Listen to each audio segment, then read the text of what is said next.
Salut à tous, c'est Kangai Sugilu, juste une petite vidéo rapide pour vous dire que dans Pokécardex, si vous allez dans le gestionnaire de cartes japonais, vous avez la nouvelle série Pokémon Inferno X qui est disponible à la visualisation, vous pouvez regarder ça. Je pense que ça sera la moitié de ME02 chez nous, puisqu'il n'y a que 80 cartes dans la série non secrète, hein, donc je pense que c'est trop petit pour une série internationale, donc je pense que comme souvent on va y avoir deux séries japonaises regroupées en une, enfin, j'imagine. Et en tout cas, voilà, on peut déjà faire un premier tour de cette série-là. Alors, on voit des Pokémon un peu classiques hein, qui reviennent, hein, les Dalumalon. Également, là, on voit qu'il y a la triptyque Salamèche, Reptincelle, Dracofeu qui est mise à l'honneur dans cette série-là. Le Odolidoli ici qu'on voit, on verra plus tard que, à mon avis, celui-là, il va avoir un gros potentiel sur cette série-là. Voilà, on a un petit pot marmotte. Moi, j'aime bien celui-là, je le trouve super mimi, ce Pokémon-là. Et puis, on retrouve toujours ces ex hein, avec ce nouveau style que moi, je trouve vraiment super par rapport aux ex écarlate et violet. Je pense que cette rareté des ex va vraiment reprendre de l'intérêt parce que les ex écarlate et violet, c'était vraiment pas possible, quoi. On n'arrivait même pas à reconnaître les Pokémon dessus. Le look ringard, synthèse, années 2000, c'était vraiment affreux. Donc voilà, on arrive aux AR de la série. Alors les AR, j'ai rien vu d'exceptionnel dessus. Bon, il y en a comme ça quelques-unes qui font plaisir. Celle-là, elle est vraiment mignonne, elle est vraiment sympa.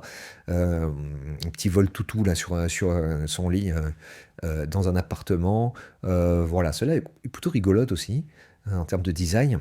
Donc toujours pareil, hein, ce design très coloré, très bariolé, qu'on retrouve également dans les premières séries de l'extension, notamment avec la triptyque de Florizarre.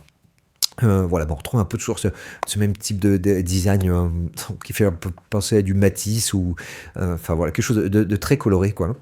On va avoir également cette carte-là, une full art. Alors vous voyez, ça c'est les nouvelles full art, hein. C'est quand même autre chose que les full art écarlate et violet. Donc je pense également que la rareté full art va vraiment reprendre de l'intérêt. De Dracofeu. Donc je pense que cette carte-là vaudra un peu d'argent. Et on passe au... donc ça c'est les full art et on va passer au SAR. Et là je pense qu'il y a vraiment deux cartes qui vont rendre les gens zinzin. Donc voilà, il y a cette carte-là, donc sûrement vous avez déjà vu passer. Donc on a la triptyque donc Salamèche, Reptincelle, Dracofeu, Méga Dracofeu sur une seule carte.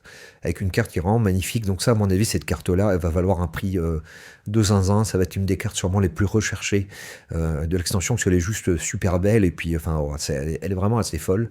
Donc, à mon avis, cette carte-là, ça reste une alternative, mais ça va être sûrement une des cartes les plus chères de l'extension, ça ne m'étonnerait pas. Et également, cette carte-là de Shinji Kanda, voilà, le Odolidoli, et qui est vraiment magnifique. Franchement, je trouve que elle est même plus belle encore que le Magikarp. Donc à mon avis, celle-là également va péter les plafonds. Voilà, donc clairement, ME02 s'annonce bien plus fou que ME01, mais surtout ces deux cartes-là, je pense qu'elles vont déchaîner les passions.